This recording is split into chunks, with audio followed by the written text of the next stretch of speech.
a huge explosion in Oxfordshire in the United Kingdom. Let's take a look at this because we do have some very fiery visuals. You can see this is a pretty significant situation. Witnesses reported seeing a fireball light up the night sky after the blast. The producer says we do have some video.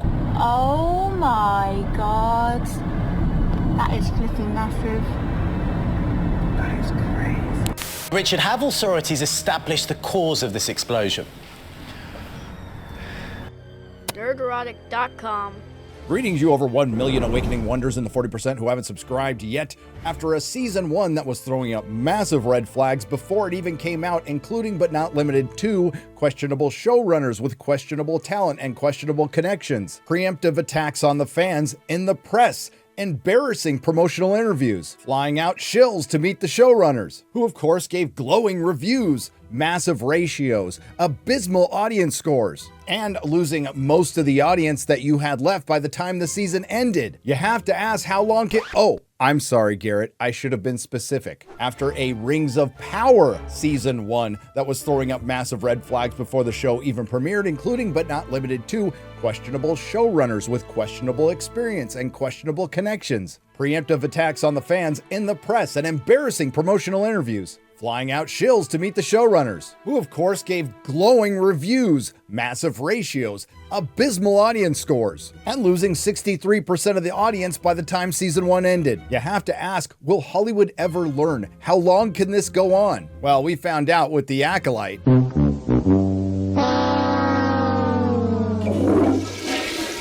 But when your show is the vanity project of a megalomaniac Bond villain billionaire who has the pocket change to drop $42 million on a massive 10,000-year cuckoo clock that ticks once a year in the Texas mountains, that's totally not a cover for a secret base. I guess as far as the Rings of Power is concerned, it's gonna be a long time. And I can hear you ask another question. Will Amazon learn from the mistakes they made in season 1? Well, at least they fixed one big problem, getting rid of all those male directors. And I gotta give credit where credit is due. At least they didn't release this season on the anniversary of Professor Tolkien's death. And to answer your second question, no, Amazon did not learn from their mistakes.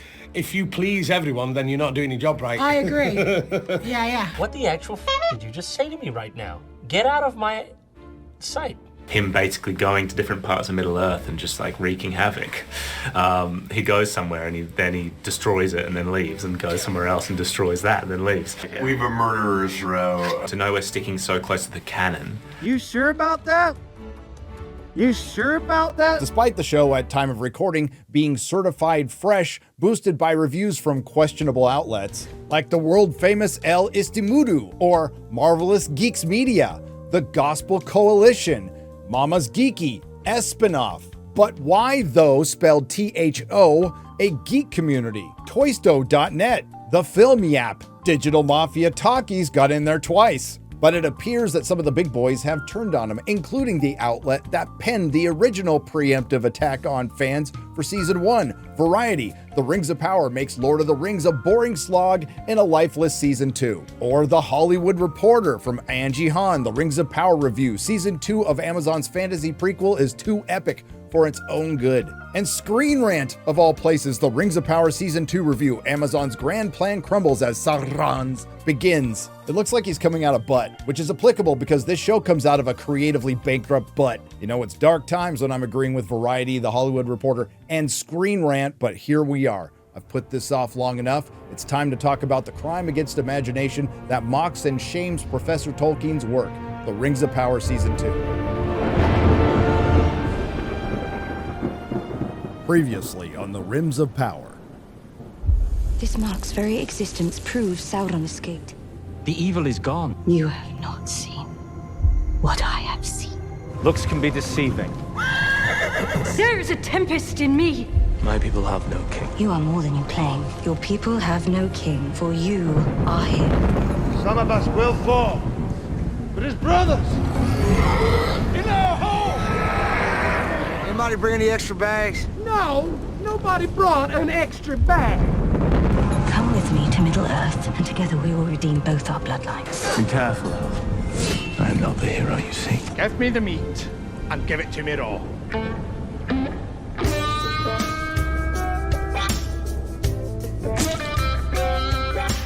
A few inches later. My name is Daryl Weathers, and I'm with the Construction Workers Union. I work with a lot of fine men who have families to feed. Now, I don't know about y'all, but we worked long and hard to get our pay up to a level where we can make a decent living. And these knife ears took our jobs. Yeah, they're down. Well, they took our jobs. There is no king of the Southlands. The line was broken. Tell me your name. I have had many names. Sauron lives because of you!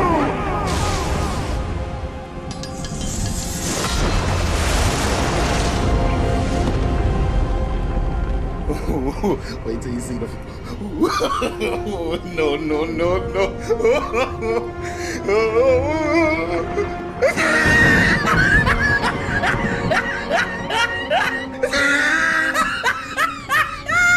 Look at his lips! And a year full of repurposed sequels and prequels filled with repurposed dialogue and scenes, it shouldn't surprise anyone that the Rings of Power Season 2 Episode 1's very first line is Sauron repurposing some Gandalf dialogue from the books. But stories are told of Sauron's fall long, long ago. That is so, but always, after a respite, the shadow takes another shape and grows again. Always after a defeat, the shadow takes another shape and grows again. And no, obviously this isn't Charlie Vickers' Halbrand/Sauron. It's a flashback with some pudgy guy who looks like he just got back from a Ren fair. Retardatar, the Lord of Snacks. In the books, after the defeat of Morgoth, Sauron lays low for a few hundred years and not much is known until now. Thank Eru, we have the keen minds at Amazon, including their all-female director staff, to give us the untold story. Turns out Fatatar, the Lord of Ding Dongs, is going to take over for Morgoth and crown himself the new Dark Lord. And his coronation is in front of a crowd of orcs that quite frankly look good. Unfortunately, they're for a modern audience. They're kinder, they're gentler, they're misunderstood. And they just want to hang out with their Papa Adar, one of many characters Amazon completely made up, formerly portrayed by Joseph Mawley. He's one of two actors who had the good sense to leave this show after season 1. And what do you know it? Sauron gets betrayed by recast Adar. And Sauron, the great dark sorcerer, master of phantoms and shadows, lord of werewolves, slayer of the king of Gondor, Elendil, slayer of High King Gil-galad, oops, spoilers, gets Caesared by a dozen sensitive orcs. And this all happens in a fortress in Fadadwaith, which, if you remember, is the same fortress where Galadriel killed an ice troll in under 10 seconds. And for you, Legolas, this is a new bow, so that you may kill a troll as quickly as I did, in under 10 seconds. Anywho, Sauron turns into the Venom symbiote, eats a rat, a millipede, and a peasant woman, and turns into Halbrand. So Tolkienian. And since Tolkien is so slow and prodding with his multiple invented languages, his meticulous world building, and that pesky characterization, Amazon decided to speed things up a bit. One of the people who every time I look at something, it looks like it could be improved. You know, there's something wrong with it. And instead of Sauron laying low for 500 years, it's like a day. After that, Sauron runs into an NPC who speaks fluent platitude. There's another life waiting for you. You just have to turn toward it. But our fates are never certain, and fortunes can turn for even the most powerful. A sure path may crumble, but there's always another. Often, it can lead us someplace better. What? And in the very next scene, which is probably that night, they know each other so well, Mr. Platitude knows when he's having bad dreams. Nightmares again? What haunts you so? Of the legal. All of us have done things that we care not to admit. And this just so happens to be the ship that gets destroyed by the monster from season 1 that puts Sauron on a raft where he meets Galadriel in the middle of the ocean. Now, why on Middle Earth would you want to remind anyone that that scene actually happened? But the only explanation is they're proud of it. That's right, Galadriel, who was hunting Sauron, runs into him in the middle of the ocean. They eventually end up on a ship, so you can ship Galadriel and Sauron. Get it? Don't believe me? In an official promo from Amazon for the Rings of Power Season 2, they mention Halandriel. The Halandriel tease, I love you! Oh! For shipping Sauron and Galadriel. And did you hear that noise? That was Tolkien's grave exploding again. Here's an idea. Why don't you ship Galadriel with, say, her husband Celeborn, who's very much alive in the books? And it's time for another repurposed scene. Remember when Arwen was chased by the Nazguls in Lord of the Rings?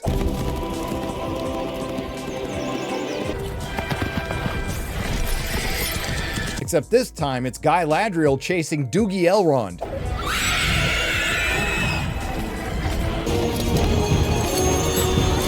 Now, Galadriel is trying to get the 3 rings of power from Elrond, who wants to destroy him because Galadriel conveniently left behind a scroll that tells everyone that Halbrand was Sauron. Eventually, Galadriel and Doogie Elrond end up in High District Manager Gil-galad's office. And the jig is up, and Galadriel finally has to admit that Halbrand is Sauron. She knew it and didn't tell them. He played a part in the forging of the Rings of Power, and she wanted to jump as Barad-dûr. Now, in the books, the 3 Rings of Power, Narya, Nenya, and Vilya, were the last Rings of Power forged alone by Celebrimbor without Sauron's direct influence prior to the forging of the One Ring. So they acted differently, and their purpose was to slow the natural decaying of the world. But because Amazon knows better in the show, they forged the 3 Elven Rings of Power first. And it's only because it was Galadriel's idea, and the Master Smith of Middle-earth, Celebrimbor, just learned about this thing called alloy from Sauron. Aside from the fact that within the frame of the show, every bad thing that happens now is directly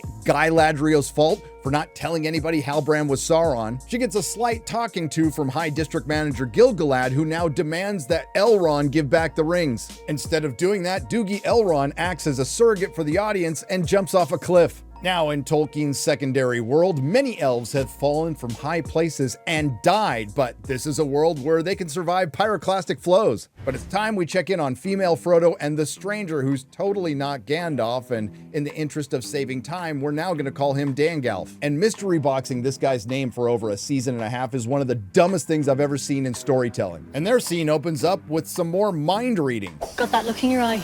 You had that dream again last night, didn't you? Didn't we just see that? Nightmares again. Is there a fucking echo in here? After a scene where they clearly want to push eat the bugs. I can feel the legs and the throat. That's the best part. They're dancing. It's time to repurpose more of Peter Jackson's Lord of the Rings. Remember the 2 towers? It can't be. There's still trees. We're going in circles. This looks strangely familiar.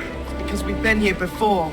We're going in circles. Remember when Sam and Frodo were followed by Gollum?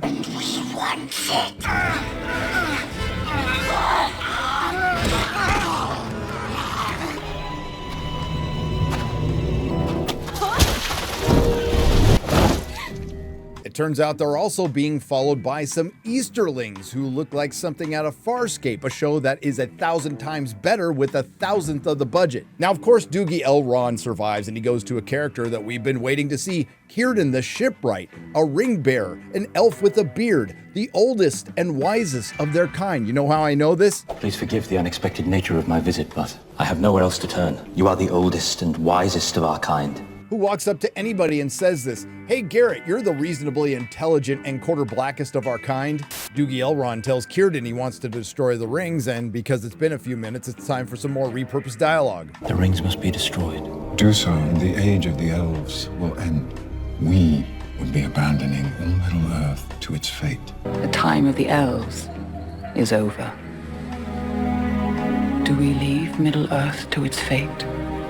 After discovering Círdan's gonna destroy the rings, High District Manager Gil-galad blackpills and gathers the elves to leave Middle-earth, despite knowing that Sauron is back. But Gil-galad is a good High District Manager because he manages to get this done in half a day. But what do you know it, right when they're singing their goodbye hymn, Círdan shows up with the Rings of Power saying that they work. And despite this show taking the 6'4" Galadriel, the embodiment of femininity and grace, the Lady of Lothlorien, the Lady of Light, and turning her into a midget warrior woman, the commander of the Northern armies, Galadriel, the girl Barian, the Lady of Fight, the woman who helped Sauron return and then hid that fact, the ring Nenya chooses her. And then we get our money shot with the Rings of Power, which looks like it went on a little too long. Look at all those shaking hands. And just like that, Lindon is healed. All the black ooze is gone. Now, earlier on in the episode, the wise and noble High King Gil-galad composed the most important message in Middle-earth in half a millennia, telling Grandma Brimbor that Halbrand is Sauron. Sure, it's something Galadriel could have told him, but that's not important right now. So what does the wisest and noblest of elf leaders do? Does he send out multiple elves to make sure the message makes it? Or does he just give it to one guy and say, it'll be fine? If you guess the latter, you're watching The Rings of Power on Amazon Prime. I sure hope nothing happens to that guy, because that would thwart the master plan of our thirst trap Dark Lord. So let's circle back to Sauron while he circles back from Mordor to Eregion, so Amazon Prime can circle back to the lore. After heading down to the shiny and brand new Mordor, Sauron does his best Moses impression. Let my people go. And Sauron's big master plan is to convince Adar that he's still the king of the Southlands, which he does, and to convince Adar to send him back to Eregion with the elves so he can stop Sauron, who he totally isn't, which he does. And on the way out the door, he gets poor Waldrig killed. You know, the guy who just wanted to follow Sauron and helped create Mordor in an afternoon. Also, he could go back and forge the rest of the Rings of Power, which he should have done in the first place, as Anatar, the Lord of Gifts, which they should have done in the first place, which was something apparently they added in at the last moment. But we didn't know we'd do the Anatar thing. That was something that came to the piece quite late on.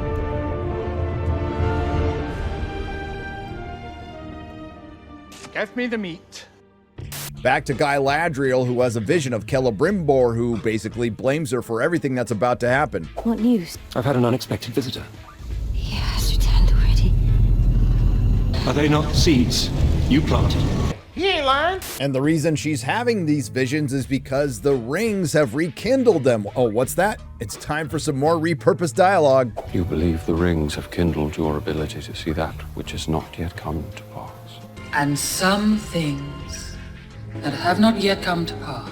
But now High District Manager Gil-galad is finally going to do something now that he knows who Sauron is, no thanks to Galadriel. So they plan to attack the brand new shiny Mordor. How do they know Sauron is there? What of the whereabouts of Sauron? Our spies indicate that Sauron was last seen traveling into Mordor. I mean, I'm not sure how, seeing that no one knew who Sauron was at the end of Season 1 when he entered Mordor. What do you have, just thousands of elves hanging around the mountains? And how in the hell did they miss all those orcs digging trenches from Season 1? And how would they know what Halbrand looked like? Despite the show being long and prodding, it obviously borrowed the teleporter from the later seasons of Game of Thrones, and you have no idea how much time has passed. But at least those elven spies hanging out in mountains and recognizing people they've never seen before can at least send messages that get received. Because wouldn't you know it, that one lone guy with the most important message in Middle-earth for the last 500 years, Halbrand is Sauron, gets killed. That was a lucky break for the Dark Thirst Lord. Now, credit to the show, they did mention in passing that other messages have been sent to Grandma Brimbor, but they've been unanswered. Our letters to Celebrimbor have all gone unanswered. I fear Sauron may be in Eregion. Now, did High District Manager Gil-galad do anything about it? Nah. Galadriel had to talk him into it. And that's a good thing, because Halbrand goes back to Eregion, where everyone is clueless that he's Sauron. Well, isn't that convenient for you? And after playing hard to get for a little while, Grandma Brimbor invites Sauron in to manipulate and seduce him into creating more rings that they should have made before the Elven rings. And as far as this statement from the showrunners is concerned, so many of us in the LGBT community see ourselves in Tolkien's writings. Any chance we'll see ourselves on the show? Maybe you have already. Grandma Brimbor is my pick. Hey, guess who's back? Back again. Slim Lady's back. Tell a friend. And apparently everyone outside of Eregion knows that Sauron is back and that he's taken a new form. Sauron's shadow is deepening. It is said he has taken a new form to deceive his enemies. And Feminem works for a dark wizard in Rhun that either Amazon made up, or worse, they're going to do something stupid like make him the Witch King of Angmar. And before anyone says that doesn't make any sense, for one, you're right, but that hasn't stopped them. Case in point, the possibly made up dark wizard and Feminem are after Dangal, female Frodo and female Sam. They send out some bad guys from Mad Max, no, not the real Mad Max, Fury Road or Furiosa. And this gives them another opportunity to give us some repurposed scenes.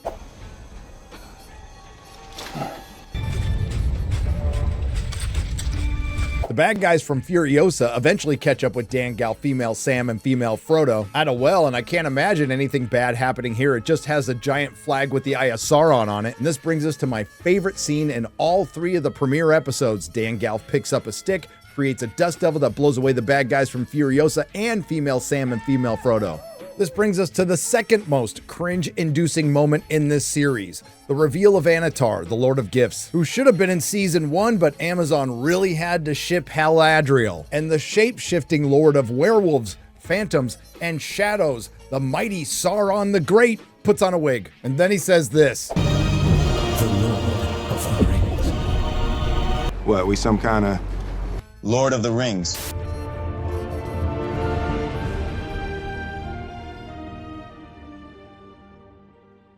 Oh, and if you thought the repurposing was over, oh, my sweet summer child, the man who cut the ring from Sauron's hand, Isildur, surprisingly enough, didn't die at the end of season 1. Apparently, he was caught by Shelob. You know, Isildur wakes up in a spider cave and has to fight Shelob in the first sequence, so... And not just any Shelob. Ungoliant is a primordial being that formed into a giant spider that helped Melkor destroy the trees of Valinor, who also happens to be an ancestor of Shelob, and I'm still holding out for baby Shelob. And my prayers have been answered, according to the Nerdist from Maxim Baldry. So was that Shelob you fight in episode 3? In episode 3, it's Shelob. It's baby Shelob. Oh, fuck off! Aside from all the aforementioned problems with this show, one of its biggest is being packed with characters you could give a crap about, meandering around in an uninteresting, unengaging, creative, bankrupt story that's filled with and-thens. And then Isildur finds his horse, meets a girl I could give a crap what her name is, and runs into Dawn Lemonless. This brings us to the second person who had the good sense to leave this show after season 1, the actress whose name I cannot pronounce who played Bronwyn, because she dead. And it's a damn shame we're not going to get that Guess Who's Coming to Second Breakfast. And now Dawn Lemonless is a single dad to Theo, that's at least until he goes out to get some pipeweed and never comes home. One of the worst travesties of this show, which there are many, is the Numenoreans. And their moob armor, they're all supposed to be an average height of 6'4", and Elendil is supposed to be almost 8 feet tall, that's why they call him Elendil the Tall. Instead, we get a bunch of people who look like YouTubers. Now, to be fair to Amazon, they have to play it fast and loose with the timeline. The events from the books that this fanfic is derived from happens just a little bit after the forging of the Rings of Power, but it's not long, only 1800 years. And instead of Ar-Pharazôn forcing his cousin Miriel into marriage to seize the throne, Amazon has chosen a different path because they wouldn't want to rob Miriel of her agency. It sounds like it's pretty easy to become a king in the Rings of Power. You either need to steal a necklace or stand next to an eagle. Unfortunately, Amazon missed an opportunity to fix what Peter Jackson didn't do in his films. The eagles can talk. Now, one of the few compliments I gave the Rings of Power was the looks of the dwarves and Khazad-dûm. Unfortunately, their storyline was incredibly boring and it was filled with the first female dwarf of color in this show, Disa. Literally. The show insinuates Sauron causes an earthquake that collapses the sun shafts of Khazad-dûm, making it impossible for the famous vegetarian dwarfs to grow their crops. But let's be real, Disa could probably skip a couple meals. You think this is about food? Yup! And despite the dwarves hollowing out an entire mountain, the Dwarven Health and Safety Inspector says they can't dig new sun shafts. Other than that, the rest of the dwarf storyline is wasted with Disa yapping and waiting for Durin IV to talk to his dad, Durin III. But they're in luck. Thanks to Sauron, Grandma Brimbor offers the dwarves a deal. You give us Mithril, we'll make you some rangs. Hey, remember Peter Jackson's The Hobbit? Harold Elrond said he'd think of little else than helping his dwarven friends. He speaks of you so fondly. Funny, he's never mentioned you. You have your grandfather's bearing. I knew Thror when he ruled under the mountain. Indeed. He made no mention of you. Eventually, the Durins reconcile and agree to the deal, and the forging of the Rings of Power out of order has begun. It looks like Season 2 is going to be the character assassination of Sauron, just like Season 1 was the character assassination of Galadriel, but they're not quite done with her yet. Galadriel finally has to come to terms with something she never had to deal with in the books: falling under the influence of Sauron. Now, Tolkien is famous for a lot of things, but mostly for his use of language. It is unequaled, while the Rings of Power's use of dialogue is a good argument for AI. From the writing staff that gave us this banger. Do you know why a ship floats and a stone cannot? What? A ship has a secret. For unlike the stone, her gaze is not downward but up, fixed upon the light that guides her. Keep in mind, these writers went on strike to get more money so they can give us more of this. Sauron used me, and under his hand I was played like a harp to a melody not of my choosing. And yes, they're really leaning into the shipping, and this is character assassination right up there with Indiana Jones and the Dial of Dysentery, Han Solo in The Force Awakens, Luke Skywalker in The Last Jedi, and the Doctor in Doctor Who. Sauron looked inside you, plucked the very song of your soul, note by note, making himself out to be exactly what you needed, the lost king who could ride you to victory. Things go well, I might be showing her my O face. Oh. You know what I'm talking about. Oh.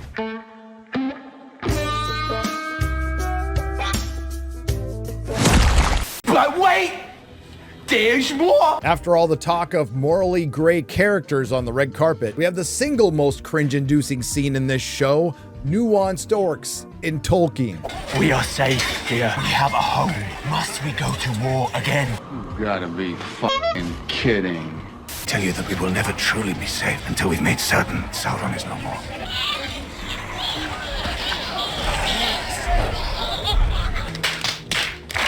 But you guys just don't understand. The orcs just want to multiply, raise their kids, be evil, and practice their corrupted form of life in peace. This has sparked a debate online that's been going on in the Tolkien fandom for quite a while. Are orcs evil? Yes. Are they irredeemable? Well, that's something that's perfectly fine to discuss within the works of the professor, but if you're trying to use it to justify anything in this show while ignoring everything else, Be silent. Keep your full tongue behind your teeth. fuck this show. As I said with season 1, this is the most expensive fan fiction ever made. And season 2 is no different. It plays out like a boring, contrived, soulless series of events with all the charm of an HR seminar, reducing the lore in the books to Easter eggs. And while this is a horrible adaptation and a crime against the imagination, there was some effort put in because you really need to try to butcher the characters of Galadriel and Sauron this badly. Numenoreans didn't look like programmers at Google. Miriel wasn't blinded in a war because she was never a warrior. Gandalf wasn't running around in the desert with female Sam and female Frodo, and he wasn't in the Second Age at all. There was no dark wizard in Rhun with Feminem. There's only one Durin at a time. Galadriel wasn't a midget sex-starved Sauron simp, commander of the Northern Armies. Sauron didn't cry. But hey, at least we have Warner Brothers' War of the Rohirrim. You know nothing of war. I'm the fastest rider you have. You think I am afraid of you? You should be. Well, come on! But don't get down, ladies and gentlemen of the Fellowship, and hold the line. You beat Amazon down once before, and it looks like you're already doing it again. And I'm absolutely sure any minute now we're all going to be called a bunch of bigots, and they'll tell us that John Ronald Reuel Tolkien himself would have loved this show. He loved the world, and he was in no conceivable sense a misanthrope. The modern world meant for him essentially the machine. So that when he speaks of the machine, and he more than once expressly said that it was one of the underlying themes for him in The Lord of the Rings was the machine. The machine means for him, meant for him. It meant coercion, domination, for him the great enemy, coercion of other minds and other wills. This is tyranny. But he also saw the characteristic activity of the modern world as the coercion, the tyrannous reformation of the earth.